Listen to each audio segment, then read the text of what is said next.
अचानक आपको बुलाना पड़ गया और ये जानकारी हमारे लोगों को भी नहीं थी कि इस तरह की बात होगी। हालांकि ये सूचना मिल रही थी कि लखनऊ से जो मुख्यमंत्री उनके सबसे बड़े अधिकारी हैं और प्रमुख सचिव का जगह जगह फोन जा रहा है कि जहां भारतीय जनता पार्टी हारे वहां पर काउंटिंग स्लो करिए।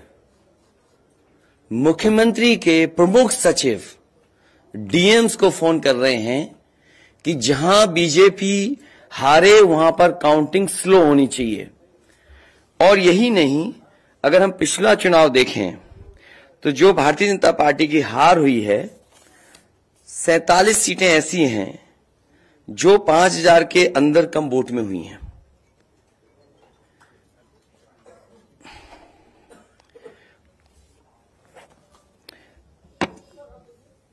सैंतालीस सीटें ऐसी हैं पिछले चुनाव की जहां पर 5000 वोट के कम फासले से भारतीय जनता पार्टी जीती है।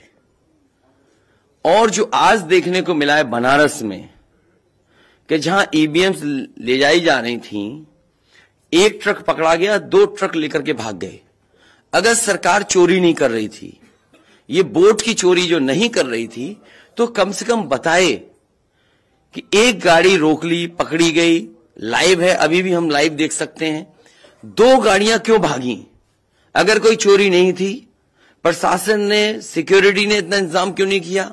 इतनी फोर्स है, अभी इलेक्शन की फोर्स गई नहीं है यूपी से, तो आखिरकार अधिकारी क्यों नहीं कर रहे थे?